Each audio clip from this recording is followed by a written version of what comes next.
आज हम आपके लिए लेके आए हैं बहुत ही स्पेशल टेस्टी लाजवाब वेज थाली। जब ये वेज थाली बनाकर आप खाएंगे तो आपका दिल खुश हो जाएगा। अगर आप चाहें तो जब आपका मन करे आप बना के खा सकते हैं। तो चलिए बनाते हैं। तो चलिए बहुत ही अमेजिंग और बहुत ही सुपर टेस्टी रेसिपी शुरू करते हैं। तो सबसे पहले हम पनीर मखाना की सब्जी बनाते हैं। ग्रेवी बनाने के लिए यहाँ पर हमने लिया 2 टमाटर, 8 से 10 काजू, 2 हरी मिर्च, 1 इंच अदरक का टुकड़ा। अब हम चलते हैं ग्रेवी बनाने के प्रोसेस में। शुरू में हम मसाले पीस के तैयार कर लेंगे। अब मिक्सर जार में हम डाल देंगे 10 काजू, 2 हरी मिर्च डाल देंगे, आधा इंच अदरक का टुकड़ा डाल देंगे। टमाटर के ऊपर का पार्ट हटा दें और इसे छोटे छोटे टुकड़ों में काट कर जार में डाल दें। अब सब चीजों को हम बारीक पीस लेंगे। अब इन सबको पीस कर हमने अच्छा सा बारीक पेस्ट बना लिया। अब फटाफट पनीर को भी हम काट लेते हैं। ये पनीर 200 ग्राम है। इसे आप अपने हिसाब से छोटे या बड़े टुकड़ों में काट सकते हैं। सारे पनीर को हमने टुकड़ों में काट कर तैयार कर लिया है। ये देखिए बिल्कुल इस तरह से। अब हम चल रहे हैं नेक्स्ट प्रोसेस में। यहाँ पर गैस ऑन करके पैन रख दिया हमने गर्म होने के लिए। पैन हमारा गर्म हो गया है। इसमें हम डाल देंगे 1 चम्मच घी। घी को मेल्ट होने देते हैं। अब इसमें 8 से 10 काजू डाल देते हैं और इसे हल्का सा भून लेते हैं। अब काजू का कलर गोल्डन ब्राउन हो गया है। इसे हम एक प्लेट में निकाल लेंगे। इसके बाद हम पैन में डालेंगे मखाने। ये 1 कप मखाने वजन में 30 ग्राम। फ्लेम को मीडियम कर लेंगे और इन्हें चलाते हुए रोस्ट कर लेंगे। इसमें घी डालने से मखाने का टेस्ट बहुत अच्छा होता है। इन्हें भूनते हुए 5 मिनट हो गए हैं। खुशबू आने लगी है। अब एक मखाने उठाते हैं और इसको ऐसे तोड़ के देख लेते हैं। ये देखिए एकदम टूट रहा है। इसका मतलब मखाने भुन गए। अब फ्लेम को बंद कर देंगे और मखाने को एक प्लेट में निकाल लेंगे। ये मखाने हमने प्लेट में निकाल लिया। अब सब्जी बनाने के लिए एक पैन ले लिया हमने। अब इसमें डाल देंगे 2 चम्मच तेल। इसके साथ 1 चम्मच घी डाल देंगे। अगर आप घी नहीं डालना चाहते हैं तो 3 चम्मच तेल डाल दें। अब गरम तेल में हम डाल देंगे साबुत मसाले। 1 तेज पत्ता, 1 दालचीनी का टुकड़ा, 4 से 5 काली मिर्च और 2 लौंग डाल देंगे। 1 बड़ी इलायची डाल देंगे। अब डाल देंगे 1/4 छोटी चम्मच जीरा। ये मसाले हल्का सा भून लेंगे। मसाले भुन गए। अब इसके बाद हम इसमें डाल देंगे पेस्ट जो हमने बना के रखा था। अब जार में थोड़ा सा पानी डाल के निकाल लिया। सारा मसाला बाहर आ गया। थोड़ा सा पानी डालने से ये मसाला भी भुनेगा बहुत अच्छी तरह से। फ्लेम हम मीडियम कर लेंगे। अब हम इसमें डालेंगे 1 चम्मच धनिया पाउडर, आधा छोटी चम्मच हल्दी पाउडर डाल देंगे और 1 चम्मच डाल देंगे काश्मीरी लाल मिर्च। मसाले को चलाते हुए तब तक भूनिए जब तक कि इसमें से ऑयल अलग ना हो जाए। इसे थोड़ी थोड़ी देर में चलाइए जरूर। अब इन मसालों से थोड़ा थोड़ा तेल अलग हो रहा है। ये काफी भुन चुका है। अब इसमें डालेंगे 1 टेबल स्पून कसूरी मेथी। इसे हाथों में लेके थोड़ा सा क्रश करके डालें और मोटा मोटा जो पार्ट है उसे हटा दें। इसके साथ कसूरी मेथी भी भुन जाएगी, तब इसका बहुत ही अच्छा टेस्ट आएगा। ये देखिए मसालों से तेल अलग होने लगा है। अब हम पैन का ढक्कन लगा देंगे 1 मिनट के लिए। यहाँ पर 1 मिनट हो गया है। अब हम पैन का ढक्कन हटाएंगे। ये देखिए तेल बिल्कुल अलग होने लगा है। मसाला भी हमारा पक चुका है। जब मसाला इस तरह से भुन जाता है तो सब्जी की ग्रेवी जो है बहुत अच्छी लगती है, देखने में भी और खाने में भी। अब इसमें हम डालेंगे घर की ताज़ा मलाई। 2 बड़ी चम्मच मलाई डाल दिया हमने। अगर आपके पास क्रीम है तो आप क्रीम डाल दें। इसको भी मिलाते हुए थोड़ा सा भून लें। इसे थोड़ा सा और भून लिया हमने और फिर से ऑयल अलग होने लगा। अब इसमें 3/4 कप पानी डाल देंगे। अब सबसे ज़रूरी चीज़ हम नमक डाल देंगे। नमक आप अपने स्वाद अनुसार डालें। अब हम पैन को कवर कर देंगे और ग्रेवी को 3 से 4 मिनट के लिए पकने देंगे। 4 मिनट हो गया है। अब हम पैन का ढक्कन हटाएंगे। वाव, ये देखिए कितनी बढ़िया ग्रेवी बनके तैयार हो गई है। अब इसे हम थोड़ा सा चलाएंगे। इसके बाद हम इसमें पनीर डाल देंगे और अब ये मखाने भी डाल देंगे। इन सबको अच्छे से मिला देंगे। 8 से 10 काजू जो हमने भून के लिया था वो भी डाल देंगे। ये ऑप्शनल है, लेकिन इस सब्जी में ये बहुत ज़्यादा अच्छे लगेंगे। अब इसे धीमी आंच पे 3-4 मिनट के लिए कुक होने दीजिए। अब 4 मिनट के बाद हम पैन का ढक्कन हटाएंगे। अब यहाँ पर थोड़ी सी हरी धनिया डाल देंगे। हरी धनिया डालने से इसका लुक और टेस्ट और भी बढ़ जाता है। ये देखिए सब्जी से कितनी अच्छी खुशबू आ रही है। ये देखिए सब्जी का कितना अच्छा कलर और टेक्सचर है और टेस्ट तो बहुत ही लाजवाब होता है। अब गैस का फ्लेम बंद कर। अब हम चल रहे हैं मिठाई बनाने के प्रोसेस में। अब चलिए मिठाई को बना लेते हैं। यहाँ पर मिठाई बनाने के लिए हमने लिया है थोड़े से पिस्ते कटे हुए।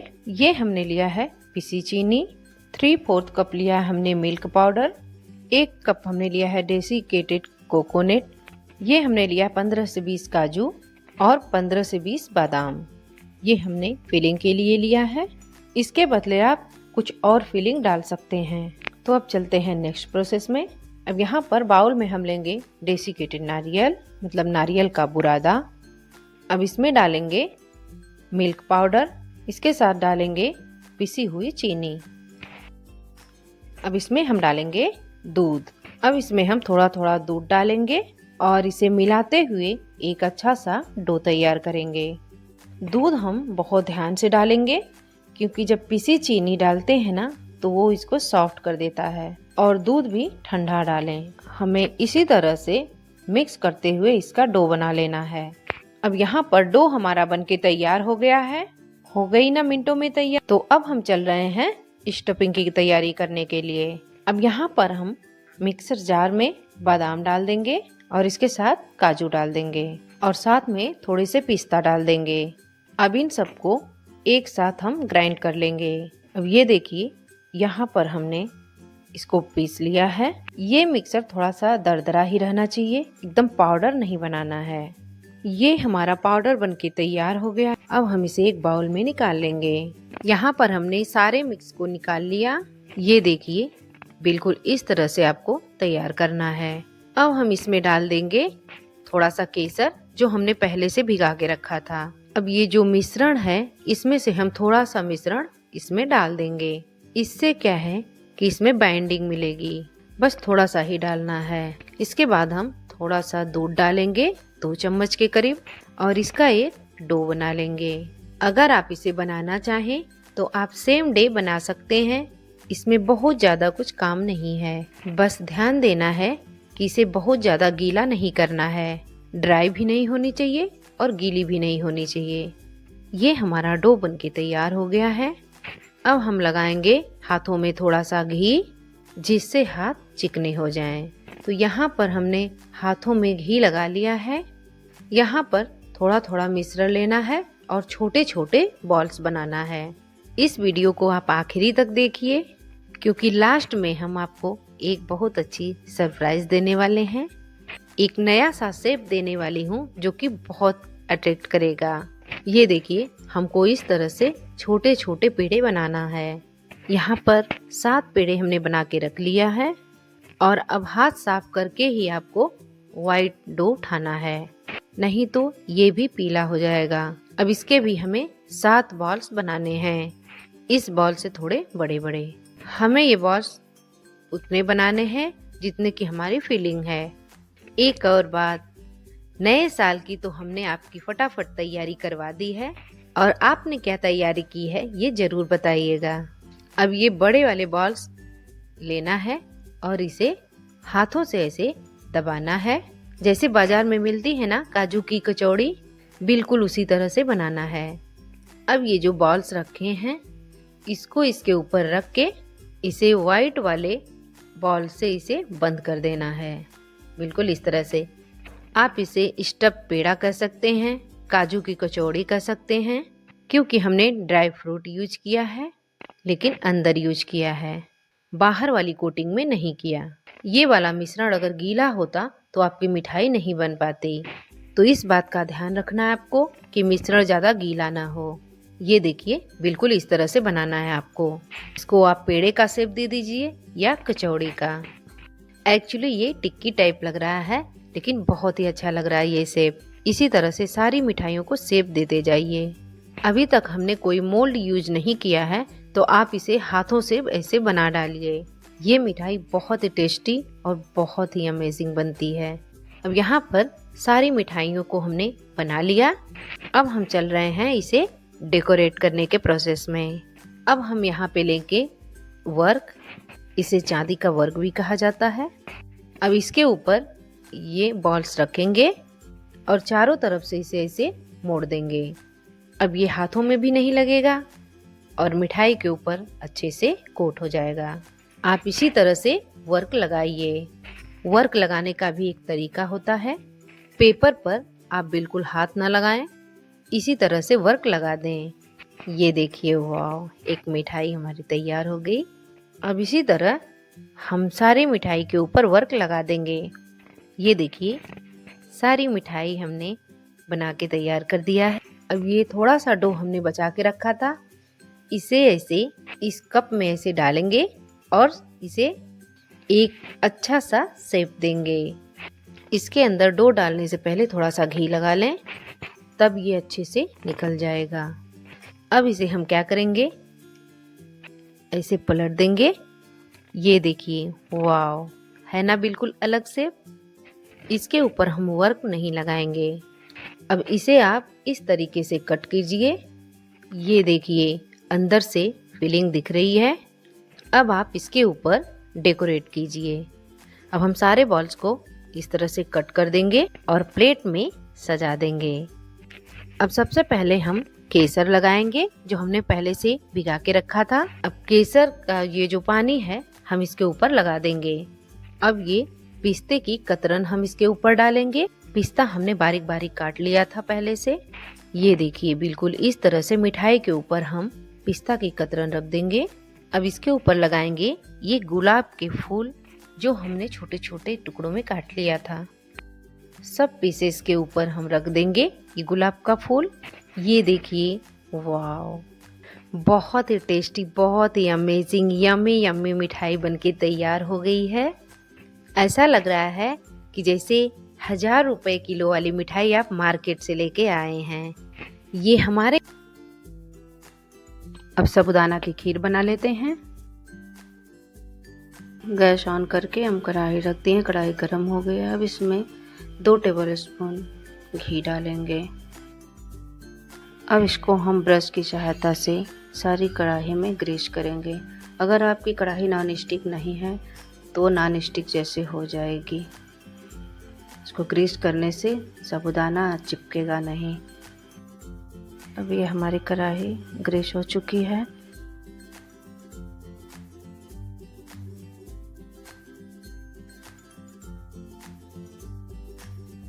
अब इसमें हम डालेंगे 2 टेबल स्पून घी।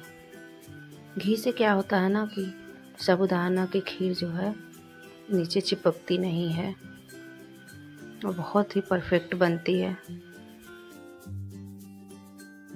घी गरम हो गया है।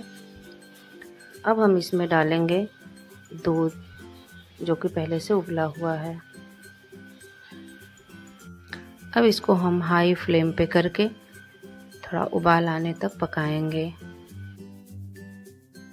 दूध उबल गया है। अब इसमें हम साबूदाना ऐड करेंगे, जो पहले से भिगा के रखा था।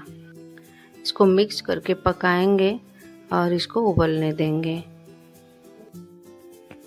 साबूदाना कच्चा रहता है तो नीचे बैठ जाता है, और जैसे जैसे वो पकता है ना, वैसे वैसे ऊपर आने लगता है।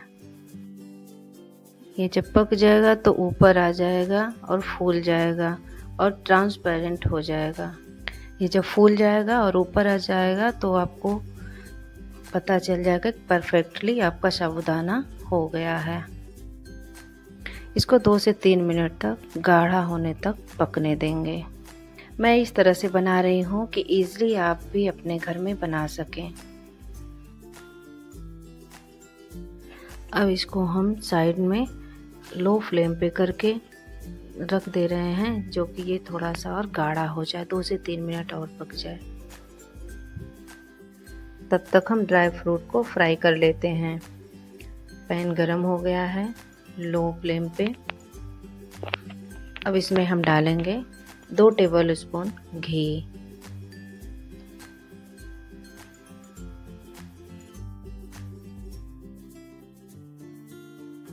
घी गरम हो गया, हम इसमें अब काजू बादाम रोस्ट करेंगे। ड्राई फ्रूट को कुछ लोग कच्चा ही डालते हैं, लेकिन अगर घी में थोड़ा सा रोस्ट करके डाला जाए तो टेस्ट और अच्छा आता है। ये देखिए रोस्ट हो गया है। अब इसको हम निकाल लेंगे। अब ये जो थोड़ा सा घी इसमें बचा है, इसमें थोड़ा सा चिरौंजी और थोड़ा सा नारियल जो कसा हुआ था, इसको फिर से हम रोस्ट करेंगे। ये देखिए ये भी रोस्ट हो गया है। अब इसको हम एक प्लेट में निकाल लेंगे। ये देखिए 2 से 3 मिनट हो गए हैं और कितना बढ़िया एकदम पक गया है और गाढ़ा भी हो गया है, बिल्कुल रबड़ी जैसे। अब हम डालेंगे इसमें थोड़ा सा केसर, जिससे कलर भी बहुत प्यारा आता है। तो हम इसमें ऐड करेंगे आधी कटोरी चीनी। आपको जैसा खाना है वैसा आप ऐड कर सकते हैं मीठा। इसको हम 2 मिनट तक और पकाएंगे, जिससे कि चीनी एकदम मेल्ट हो जाए। एकदम गाढ़ी हो गई है, मैं आपको पास से दिखाती हूँ। एकदम क्रीमी हो गई है। ये देखिए साबूदाना अपने साइज से बिल्कुल फूल गया है। आपको जितना गाढ़ा या पतला रखना है आप अपने टेस्ट के हिसाब से रख सकते हैं। एकदम रबड़ी मलाईदार और नॉन स्टिकी बनी है। इसमें हम डाल देंगे जो रोस्ट करके ड्राई फ्रूट रखे थे और इसको मिक्स करके पकाएंगे।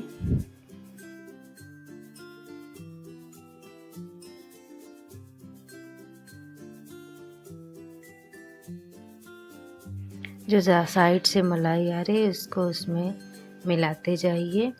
ये बहुत ही इजी रेसिपी है, एक बार आप ज़रूर ट्राई करिएगा। दोस्तों सारे टिप्स और ट्रिक्स के साथ मैंने आपको ये खीर बनाना बताया। ये खीर अब चलिए अजवाइन पूरी बना लेते हैं। क्या है इसमें डालेंगे हम गेहूं का आटा। 2 कप गेहूं का आटा ले लिया हमने। अब यहाँ पर हम इसमें डालेंगे 2 बड़े चम्मच बेसन। बेसन से पूरियाँ एकदम खस्ता बनती हैं। इसके साथ हम डालेंगे 1 चम्मच अजवाइन। अजवाइन थोड़ा क्रश करके डाल देंगे, इससे इनके फ्लेवर बढ़ जाते हैं। ये 1 टेबल स्पून कसूरी मेथी, इसे भी क्रश करके डाल देंगे। पराठे खस्ता बने इसके लिए हम डाल देंगे 1 चम्मच घी। इसके साथ हम डालेंगे नमक। नमक आप अपने स्वाद अनुसार डालें। अब हम सब चीज़ों को ऐसे मिक्स कर लेंगे। अब इसमें थोड़ा थोड़ा पानी डालेंगे, जैसे नॉर्मल पराठे का डो तैयार करते हैं ना, उसी तरह हम तैयार कर लेंगे। थोड़ा थोड़ा करके पानी डालिए और गूंथते जाइए। यहाँ पर आटे को हमने गूंथ लिया। अब इस आटे को मसल कर स्मूथ बना लें और इसे ढककर 15 मिनट के लिए रख दें। ये सेट हो जाएगा। डो को रखे 15 मिनट हो गया। अब ये सेट हो गया है। इसे थोड़ा सा मल लेंगे और पूरियाँ बनाएंगे। अब यहाँ पर थोड़ा सा डो ले लेंगे। अब हाथों की मदद से इसे ऐसे रोल कर लें और चाकू की मदद से ऐसे कट कर लें। कट करने के बाद उसमें से एक लोई उठाएं और इसे ऐसे दबा के अब इसके ऊपर सूखा आटा लगाएं, पेड़ा जैसे तैयार कर लें और बेलन की मदद से पूरी बना लें। ये देखिए एक पूरी हमारी तैयार हो गई। ऐसे ही हम पूरियाँ बेल के तैयार कर लेंगे। ये देखिए यहाँ पर सारी पूरियाँ बेल के हमने तैयार कर लिया है। अब हम चल रहे हैं इसे तलने के प्रोसेस में। यहाँ पर कढ़ाई हमने रख दिया गर्म होने के लिए। इसमें हम डालेंगे तेल। पूरियां तलने के लिए थोड़ा ज़्यादा क्वांटिटी में तेल होना चाहिए। तो यहाँ पर हमने तेल रख दिया गरम होने के लिए। तेल गरम हो गया है। अब हम एक एक करके पूरियां इसमें डालेंगे। ये देखिए, नहीं तो पूरियां फट जाएंगी।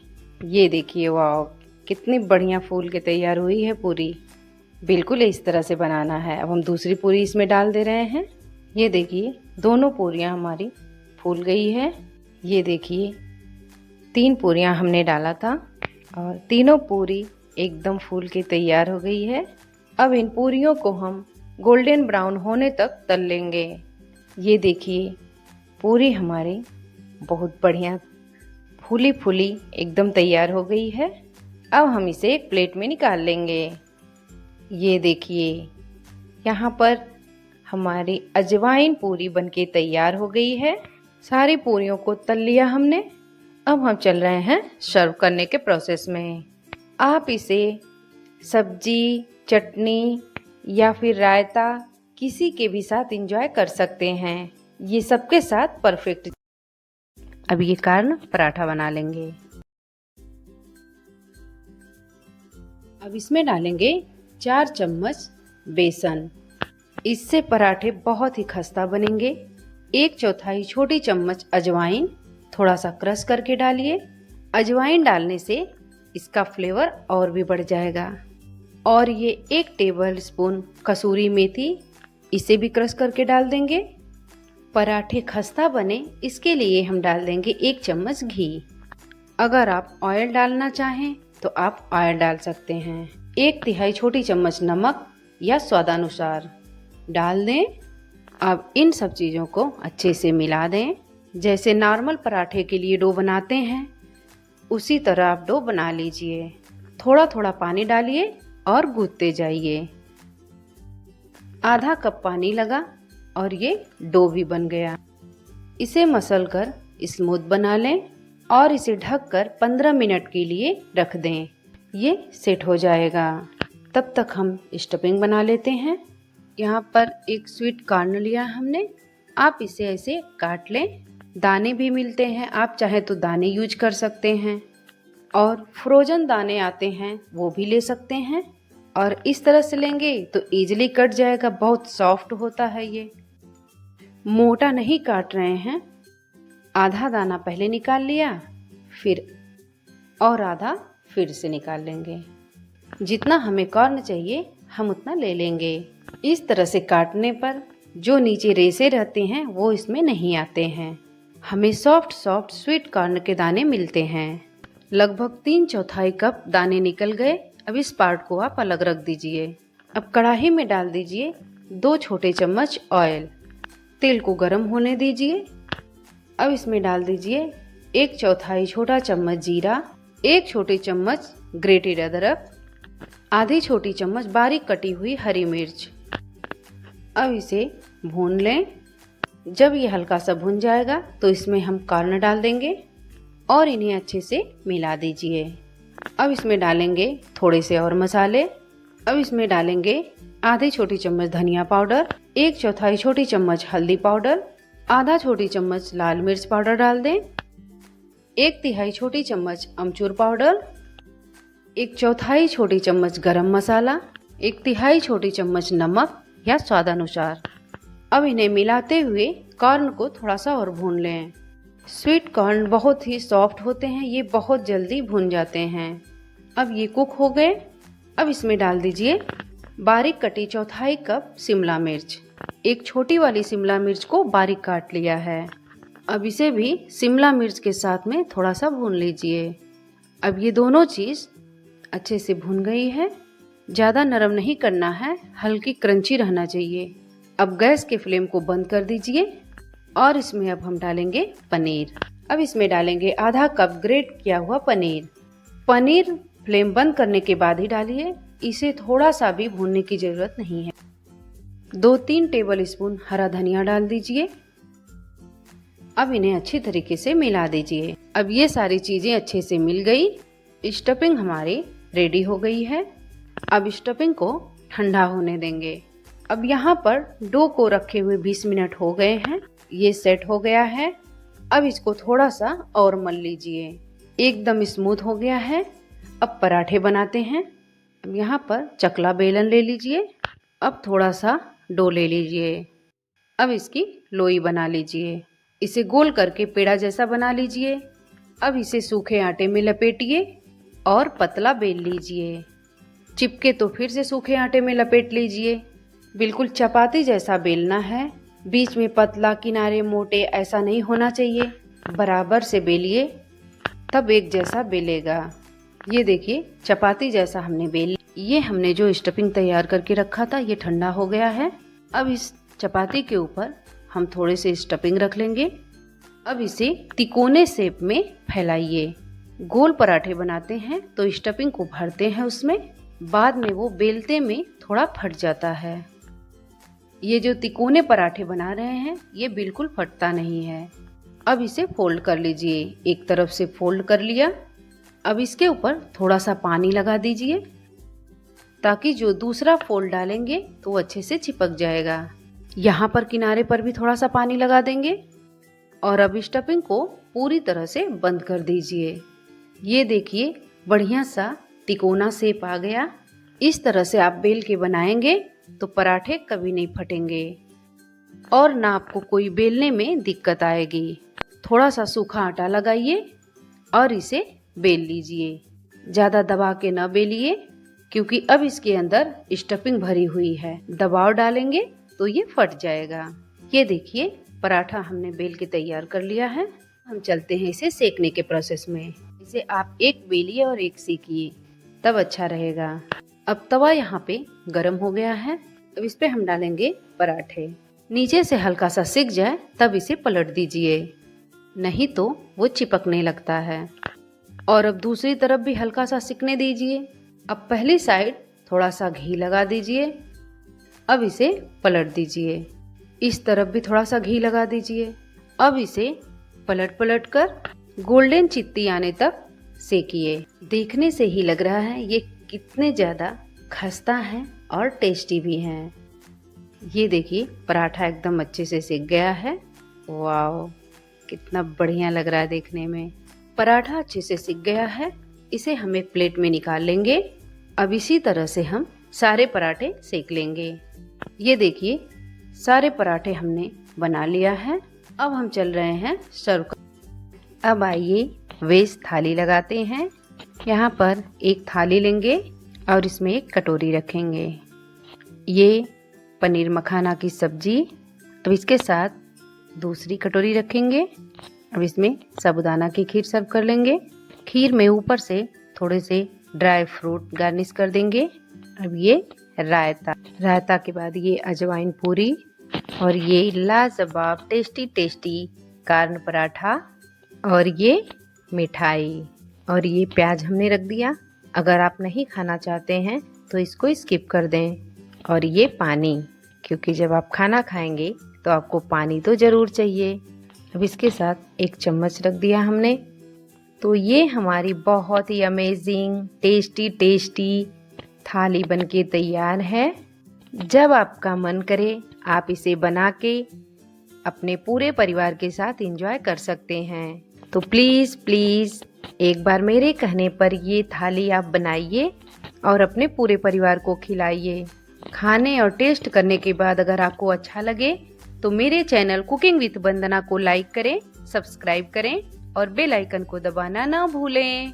और हाँ, कमेंट में मुझे ज़रूर बताएं कि ये थाली कैसी बनी है। उम्मीद है कि आप ये वेज थाली ज़रूर ट्राई करेंगे और ट्राई करने के बाद अगर आपको अच्छी लगे तो अपने फ्रेंड्स फैमिली में ज़्यादा से ज़्यादा शेयर करें। धन्यवाद दोस्तों। जय श्री कृष्णा। राधे राधे।